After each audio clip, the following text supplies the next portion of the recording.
Hello everyone, welcome to Event Digital class. So, in today's lecture of computer organization, we will discuss the another concept, that is our interface circuit. And before going to the details of this interface circuit, let me tell you about the interface. What do you mean by that?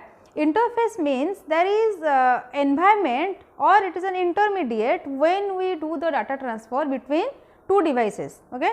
Let us take an example that there is one sender and another one is our receiver, because who sends the data, that is called as the sender device, and the device which receives the data, that is called as receiver device. Okay.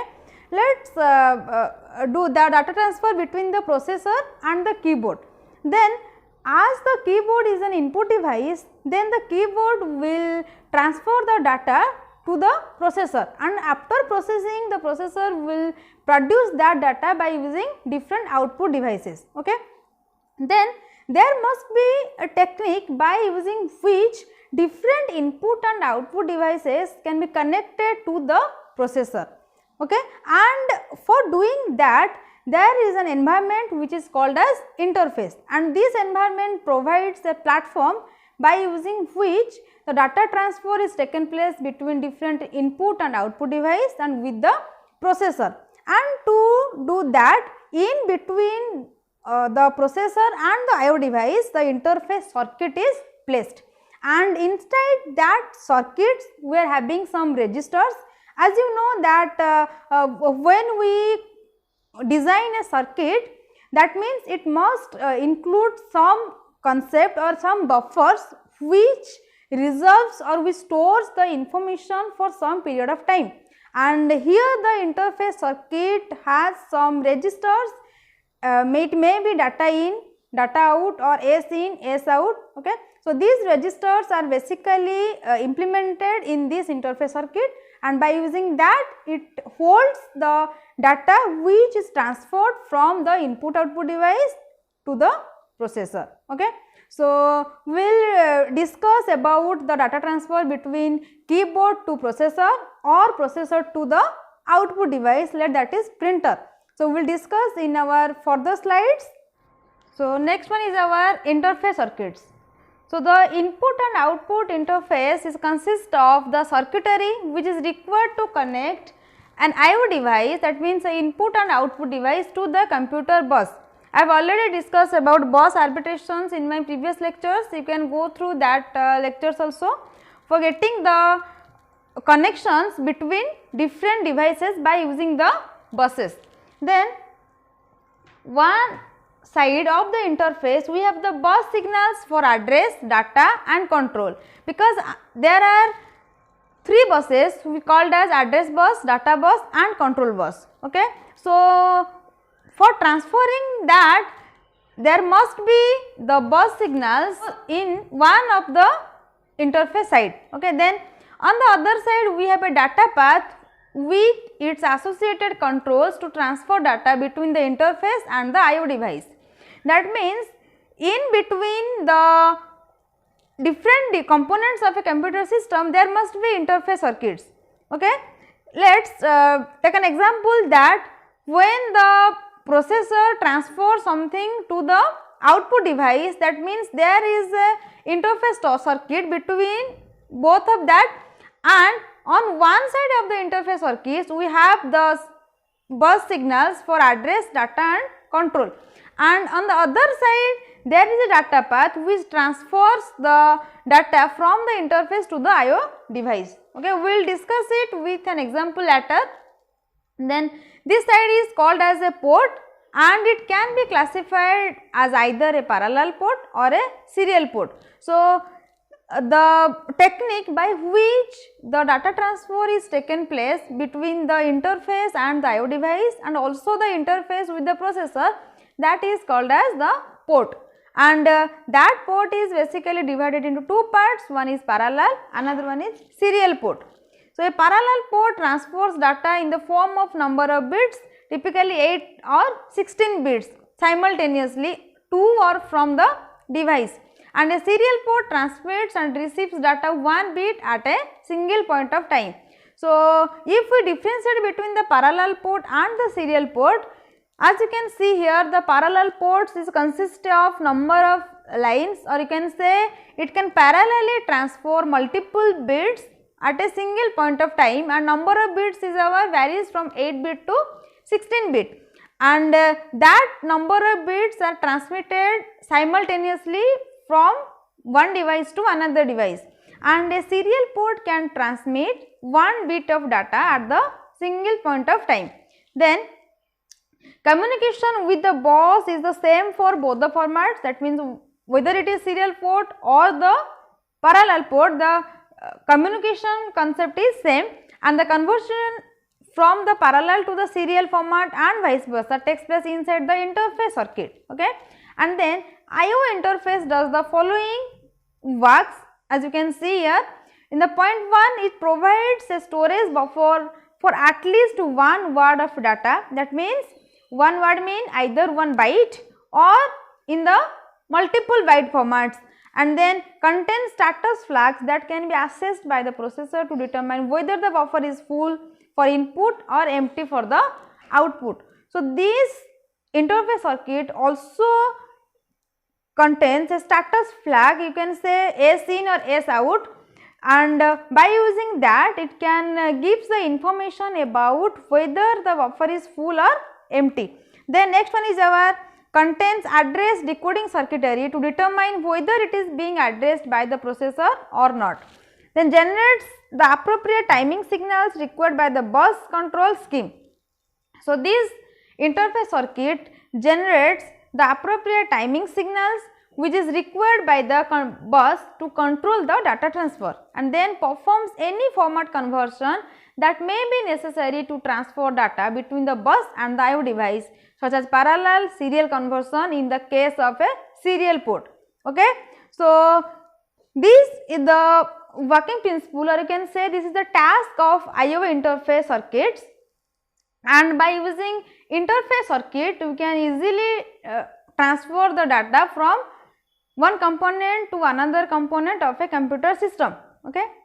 So, what do I mean by interface circuit? So, interface circuit is basically it is in between the processor and the I/O devices, and when the data transfer takes place between the processor and I/O devices, it has to go through the interface circuits, and that circuit is the combination of the registers, or you can say the buffers like status registers, or you can say the status registers means S in and S out, and the data registers are like data in and data out registers, and also there is a decoding circuit by using which the encoding and decoding of the data can be taken place, and also the interface circuit helps to convert the format of the data transfer. That means, if in the one side if there is parallel port and in the other side of the interface circuit there may be the serial port is used. So, the interface circuit has that capacity that it can easily transfer the parallel port data to the serial port or the vice versa. So, that is the task which is done by the interface circuit. So, we will use basically two ports, one is parallel and another one is serial port, and parallel port is basically used to transfer multiple number of bits of data. That means, it varies to 8 bit or 16 bit simultaneously, but in the single port we transfer at a time a single bit of data. So, what is the disadvantages of parallel port and what are the disadvantages of serial port? We will discuss when we will discuss about the parallel port or serial port in more detailed way. Okay. So, let us go to the first part, that is our parallel port. So, in the parallel port I will display one image. Here you can see. So, it is the diagram, and this diagram represents the connection between the keyboard to the processor. That means, the data is taken from the keyboard and it is processed by this processor concept, and in between these we are having the interface circuit, and this interface circuit is our input interface. Okay. If the processor transfers the data to the output, then it is the output interface circuit. Okay. Then a typical keyboard consists of mechanical switches that are normally open, and when a key is pressed, its switch closes and establishes a path for an electrical signal. So when we enter a character from the keyboard, then it automatically closes that switch or that key, and then it establishes a connection by establishing using the electrical signal from the keyboard to the processor, and then this signal is detected by an encoder circuit that generates the ASCII code for the corresponding character. Okay. So here you can see the keyboard switches are present in the keyboard, and when we press a character in the keyboard, then automatically that character is transferred to this encoder and decoder circuit. So this circuit is basically transfers that character to its ASCII format. That means each character value has a specific ASCII value, and that ASCII value is transmitted to its 0 and 1 format, because as you know that the computer system only understands the binary value. That is why there is the encoder and decoder circuit which transmits the characters which is received from this keyboard to its ASCII value. That means, let us take an example that if we press A from the keyboard, that means capital A, then this encoder and decoder circuit will decode it into its ASCII value, that is our 65, and then 65 will be decoded into its binary format, and then it will be transmitted to this input interface. Then next one is our difficulty with such push button switches is that the contacts bounce when a key is pressed. That means when we press one key, there may be some extra characters may be pressed, or you can say that is the problem arises when we push a button or switch in the keyboard. So that is the bounce which is called as, and when the key is pressed, that will be detected, and there is a circuit here you can see it is present in this encoder and decoder circuit, that bounce problem is rectified, and then although bouncing may last only 1 or 2 milliseconds, this is long enough for the computer to observe a single pressing of key as several distinct electrical events. When we pressing one key, then and it keep pressed for some millisecond of times, then there must be some extra electrical signals which can be transmitted from the keyboard to the processor. So these last for 1 to 2 milliseconds, and the computer can easily observe that, and this single pressing could be erroneously interpreted as the key being pressed and releases rapidly several times. Okay.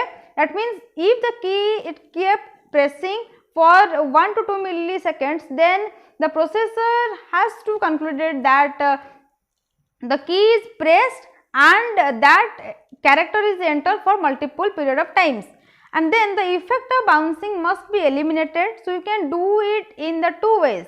A simple debouncing circuit can be included, or a software approach can be used. So when the interface circuit is implemented, there is another circuit is called as debouncing circuit, which is used to resolve the problem when the bouncing arises. Then when debouncing is implemented in software, the IO routine that reads a character from the keyboard waits long enough to ensure that bouncing has subsided, and the figure which I have displayed, that the hardware approach and debouncing circuit as included as a part of the encoder block. Okay. That means debouncing circuit is present in this encoder and decoding circuit, and then here you can see there is a signal, or you can say there is a bus which used to transfer the data, and here is one valid. That means when the bouncing takes place, that means multiple electrical events can be taken place by this keyboard. So debouncing circuit is present in this encoder and decoding circuit, so that it can easily transfer the valid data from these to the interface circuits. Then the output of the encoder consists of the bits that represent the encoded character and one control signal called as valid, which indicates that a key is being pressed. Okay. So here you can see this encoder and decoder circuit is basically used to decode whatever the character is inputted from the keyboard, and the control signal valid indicates that the key is pressed. Then this information is sent to the interface circuit, which contains a data register, that is our data in, and a status register S in. When a key is pressed, the valid signal changes from 0 to 1 and causing the ASCII code to the loaded into data in, and S in is set to 1. That means here you can see there is two buffer registers, one is data in and S in. If it is a output interface, then there is data out register and S out register, and data in buffer is basically used to store the data which is given by the keyboard, and it is encoded into its ASCII format by using this encoder and decoder circuit. So, after decoding that, the data is transmitted to the input interface circuits, or you can say the interface circuits only, and then there is data in register. So, data in register holds the data which is transmitted, and this status in will be set to 1. That means whatever the input is given by the input device is present in the input interface circuit, or you can say it is already received by the interface circuit, so that you can transfer that to the processor from these input interface circuits, and this valid bit will be set to 1, because when the valid data is transmitted to the interface, then at that point of time, to transmit that data from this circuit to input interface circuit, this bit has to be set to 1, and if this bit is set to 0, that means there is no valid data to be transmitted from this decoding circuit to these interface circuits. Then the status flag S in is cleared to 0 when the processor reads the content of the data in register. Okay. Here you can see that the status in register contains 1 when the data is loaded in this data in register, and when the processor reads the data by using this line, then the status bit, that means S in bit, is set to 0 automatically, that which represents that the data is read by the processor from this data in register. And then the interface circuit is connected to an asynchronous bus on which transfers are controlled using the handshake signals master ready and slave ready, and the third control line read write distinguishes read and write transfers. So, here you can see that there are master ready and slave ready signals, okay, and we have discussed these when we discuss about the asynchronous buses. And first the processor transfers the address, that means from where the data is inputted to this input interface circuit. So, after getting the address, then it will receive the data and the data is transmitted, and this represents that whether that data which is received or the operation of the input, whether it is a read operation or it is a write operation. So, it is chosen by generating the signal, that is whether R or W, and then master ready signal is generated by the processor, because in this data transfer the master is our processor and the slave is our input interface circuit. So, first the processor has to generate the signal, that is our master ready, that means the processor is ready to receive the data, and then when the input interface circuit is ready to transmit that data to the processor, then it will transfer the slave ready signal to the processor, and after receiving the slave ready signal to the processor, that means the input interface is ready to send the data, and the data is present in this data in register, so that the processor can collect it and the operation is complete. So, this is the concept of using the interface circuit when the data is transferred from the keyboard to the processor. So, this picture represents the concept of output interface, and here the output device is our printer, and then the input device, that means from where the output device collects the input, that is our processor. So, here you can see the asynchronous buses are used in this processor side, and other signal lines are used in these output lines, and the data is transmitted from the processor to the printer.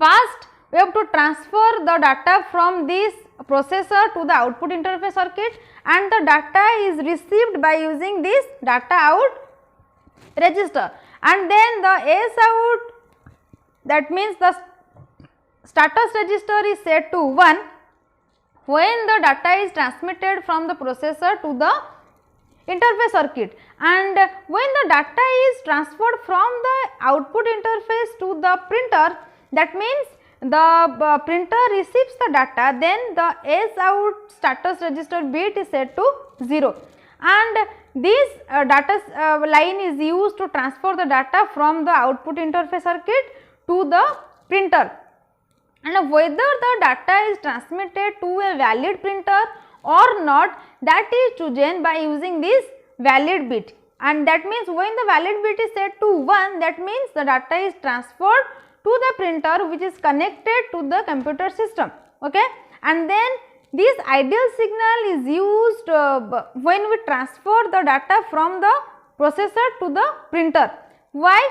Because this ideal bit is set to 1 when the printer is idle or it is not doing any type of work, and when it is set to 0, that means printer is busy. So, first printer has to send this bit whether to 1 or whether to 0. If this bit is set to 0, that means printer is busy and it cannot process any further work, and if it is then when this bit is set to 1, that means the printer is ready to receive the data from the processor. Okay. So, this is the diagram of output interface circuit, and the previous one is the diagram for input interface circuit. So, in today's class we have discussed about parallel port, and in the next class we will discuss about the serial port concept. If you have any doubt, you can mention it in the comment section. Till then, keep watching. Thank you.